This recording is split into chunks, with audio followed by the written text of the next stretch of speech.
Hi friends, कैसे हैं आप लोग। Welcome to my channel doctor Anwar motivation. आज मैं आपके लिए लेकर आया हूँ एक और इम्पॉर्टेंट चीज़, एक और इम्पॉर्टेंट डिफॉर्मिटी, एक और इम्पॉर्टेंस इग्नोरेंस। बहुत जो हम लोग आमतौर पे नोट करते हैं आजकल कि everybody is completely avoid the all the things. हर चीज़ों को अवॉइड करते हैं और ये अवॉइडेंस इतनी हीनस, इतनी सीवियर हो जाती है कि हमें बहुत ज़्यादा इसकी कॉस्ट पे करनी पड़ती है, emotionally, health wise, financially and the time wise obviously. आज मैं बात कर रहा हूँ एक ऐसी ही सीवियर परेशानी का जिसको लोग बहुत मामूली से, बहुत आराम से अवॉइड करते हैं। वो है blood pressure. Blood pressure plays very prominent role in our health. सब कुछ इसी से शुरू होता है और इसी पे ख़त्म हो जाता है। इतना इम्पॉर्टेंट रोल प्ले करता है ये हमारी ओवरऑल हेल्थ पे, हमारे ब्रेन के लिए, हमारे हार्ट के लिए, हमारी किडनी के लिए, हमारे ओवरऑल इम्यून सिस्टम के लिए, ओवरऑल मेटाबॉलिज्म के लिए और कोलेस्ट्रॉल के लिए। कौन सी परेशानी बताऊं जिसमें ब्लड प्रेशर इन्वॉल्व नहीं होता। तो बहुत देखा है मैंने अपनी क्लिनिक में, तो स्पेशली बहुत देखा है कि बहुत लोगों को, चाहे उनकी एज सर्टेन इतनी हो या नहीं हो, ब्लड प्रेशर की प्रॉब्लम होती है, लेकिन they are completely unaware with this problem. वो कहते हैं हमें तो कुछ फील ही नहीं हो रहा, लेकिन फील हो रहा होता है। इसके इतने सारे इंडिकेशंस हैं जो ब्लड प्रेशर आपको इंडिकेट करता है, नॉक करता है बार बार कि समझो, लेकिन कोई समझने को तैयार नहीं होता।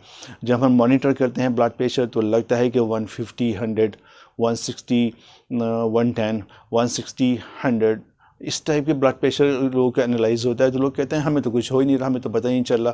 फिर अगर हम उनसे थोड़ा ब्रीफ लेते हैं, थोड़ा उनकी हिस्ट्री लेते हैं कि आपको टायर्डनेस हो रही है, कि आपकी आइज़ में भारीपन हो रहा है, कि आप जल्दी थक जाते हो, क्या आपके कभी भी हेडेक होने लगता है, क्या आप बहुत लेज़ी फील हो रहे हो, क्या आपको ये हो रहा है, वो हो रहा है, कितनी सारी सिम्टम है। तो वो सब में उनका सर हिलता है कि हाँ ये तो हो रहा है, ये तो हो रहा है।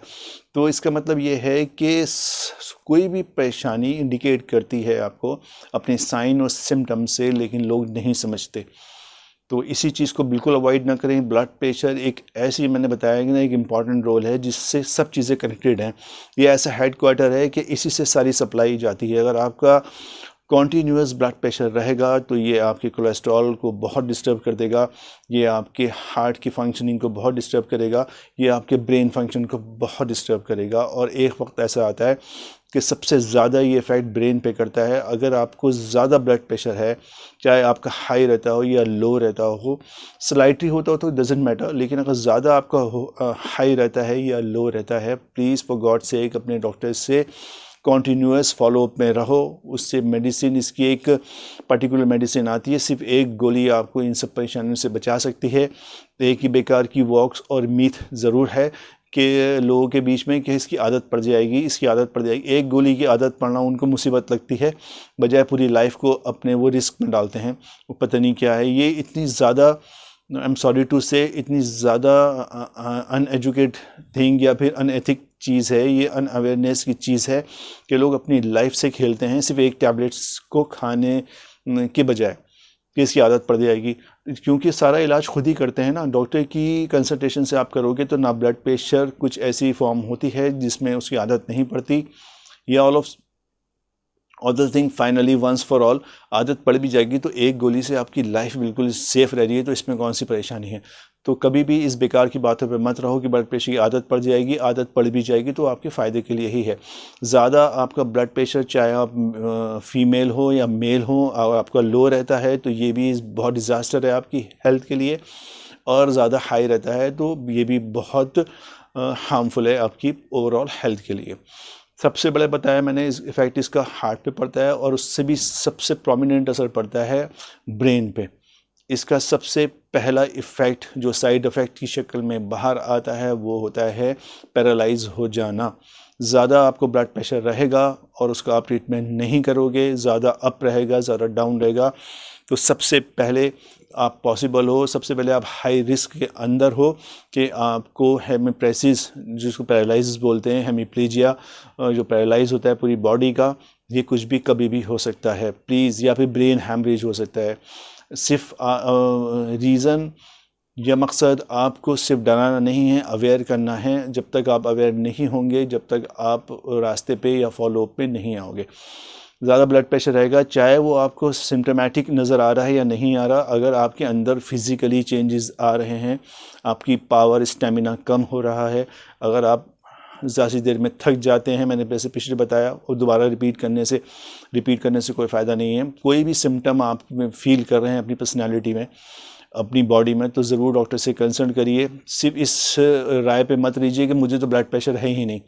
लोग पता नहीं अपनी प्रेस्टीज इशू समझते हैं, अपनी इज्जत गंवाना समझते हैं, या पता नहीं कि अपनी इंसल्ट समझते हैं अगर उनको ये लग जाएगा कि ब्लड प्रेशर हो गया। तो जब होता है ये भी काफ़ी टाइम लेता है होने में, जब तो किसी को ख्याल आता नहीं है, हो जाता है तो सिर्फ एक टैबलेट से डरते हैं और डॉक्टर को दिखाने से भी डरते हैं कि हमें तो है ही नहीं ब्लड प्रेशर, से पता नहीं क्या। और एक दिन अचानक उनको जो ऑनसेट होता है, जो अटैक होता है, वो होता है सीधा हेमीप्रेसिस का, पैरालाइज का। चाहे आपकी वन साइड पैरालाइज हो, हेमीप्रेसिस हो, हेमीप्लेजिया हो, पूरी बॉडी हो, ब्रेन हैमरेज हो, ये सब इसी के साइड इफ़ेक्ट हैं। इस सबसे पहले ब्लड प्रेशर। सो इसको देखिए, इसको समझिए और कोशिश करिए इसका ट्रीटमेंट करने के लिए। अपनी लाइफस्टाइल बनाइए। ज़्यादातर लोगों का लाइफस्टाइल जो ख़राब होता है, तो ब्लड प्रेशर भी उसी का एक आस्पेक्ट है।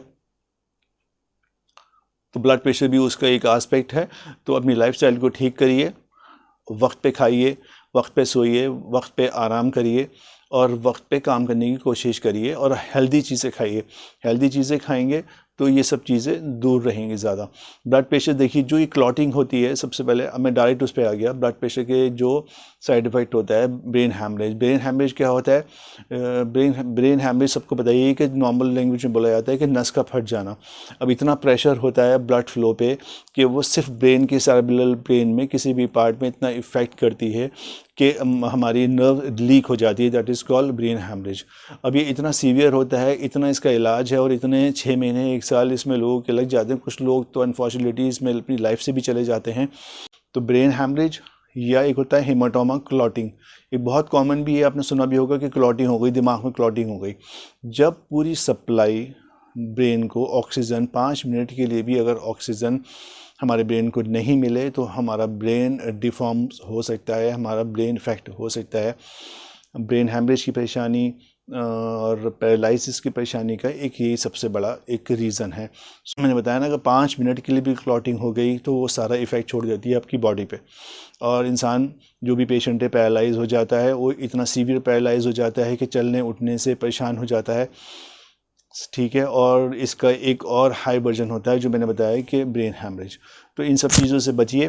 देखिए, कुछ पिक्चर्स में आपको जो दिखा रहा हूँ बीच बीच में कि ये क्लॉटिंग का ये पिक्चर है, ब्लड प्रेशर होता है तो ऐसा कुछ नज़र आता है, ऐसा कुछ होता है, ऐसे कुछ चेंजेस आते हैं। तो इसको समझिए अच्छी तरह से और अपनी परेशानी को ठीक करिए। अच्छा, जिन लोगों को पैरालाइज हुआ है, आई एम सॉरी टू से यू, अनफॉर्चुनेटली जिन लोगों को पैरालाइज हो चुका है या हुआ है, तो इसके अंदर अपना जो मेडिकेशन जो क्लिनिक का होता है वो तो ज़रूर करें, लेकिन इसमें फिजियोथेरेपी का रोल बहुत बड़ा होता है, बहुत प्रोमिनेंट होता है।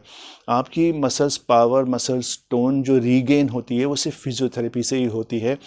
तो किसी भी टाइप के पैरालाइज, चाहे वो हाफ बॉडी हो या वो फुल बॉडी हो, चाहे आपका फेशियल हो, बेल्स पाल्सी जिसको बोलते हैं, जो हम फेशियल इफेक्टेड हो जाता है, किसी भी टाइप के पैरालाइज अगर आपको हुआ है तो फिजियोथेरेपी कराइए। बिना फिजियोथेरेपी के आप नॉर्मल नहीं हो सकते कभी भी। तो किसी भी वॉक्स पे, किसी भी बेकार की नॉनसेंस राय पे मत जाइए, फिजियोथेरेपी कराइए। एडवांस फिजियोथेरेपी क्वालिफाइड फिजियो से कराइए तो आप 100% रीगेन हो जाएगी आपकी हेल्थ, और आप एज बिफोर जैसे आप थे वैसे हेल्दी हो जाएंगे। किसी का टाइम स्पेल 3 महीने होता है, किसी का 6 महीने होता है। It is depend upon your severity of your disease. So physiotherapy plays most prominent role. कोई भी हॉस्पिटल, कोई भी डॉक्टर फिजियो को अवॉइड नहीं कर सकता, ना करता। तो अपने प्रिस्क्रिप्शन को, अपनी डिस्चार्ज स्लिप को ठीक से देखिए, अपनी डॉक्टर की बात सुनिए, उसने आपको फिजियोथेरेपी ज़रूर प्रेस्क्राइब कर रखी है अगर आपको पैरालिसिस है तो। देखिए, अच्छा फिजियो बुलाइए, अच्छे डॉक्टर से कंसल्ट करिए ताकि आपकी फिजियो अच्छी एडवांस लेवल की हो और आप पहले की जगह ठीक हो। कुछ लोग फाइनेंशियली स्ट्रेस में आ जाते हैं तो ज़रा से कंप्रोमाइज़ करने के चक्कर में ठीक से क्वालिफाइड या एजुकेटेड या एक्सपीरियंस्ड लोग डॉक्टर से बात नहीं कर पाते, तो इसलिए वो परेशान हो जाते हैं।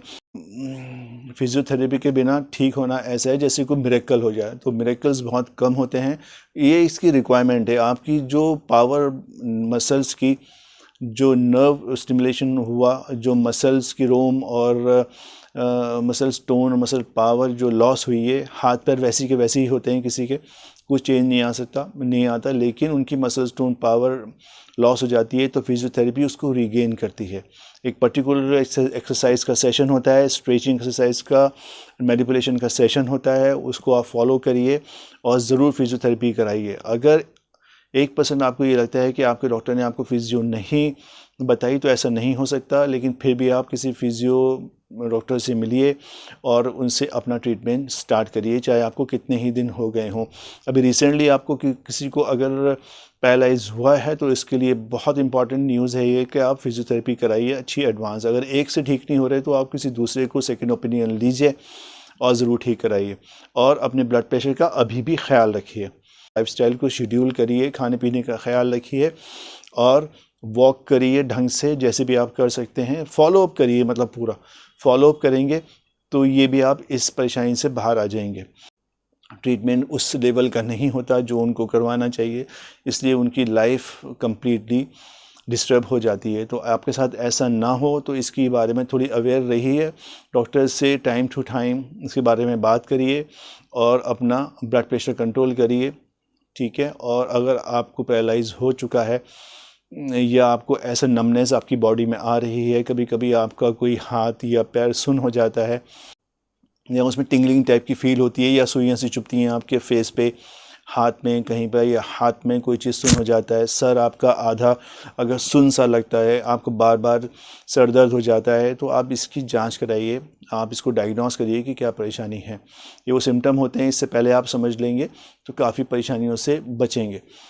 इससे पहले अपना ट्रीटमेंट कराइए ठीक से, तो ये भी बिल्कुल कंट्रोल हो जाता है। अगर एक टैबलेट लाइफ लॉन्ग खानी भी पड़ेगी तो कोई मैटर नहीं है। तो ब्लड प्रेशर की शुरुआत जहाँ से होती है, एक्सर्शन को कम करिए, स्ट्रेस को कम करिए और कोशिश करिए कि आपकी लाइफ हेल्पफुल हो, क्योंकि ये मौका तो बहुत देता है ब्लड प्रेशर, लेकिन जब ये ऑनसेट करता है, जब ये अटैक करता है, तो कहीं का नहीं छोड़ता। उस सिचुएशन, उस कंडीशन से पहले अपना आप को क्योर करिए, जागिए, क्योंकि जागेंगे तभी आप सब कुछ ठीक कर पाएंगे, ठीक है। तो इसके बारे में कोई क्वेश्चन करना हो, कोई क्वेरी हो तो ज़रूर मुझसे पूछिएगा, ठीक है।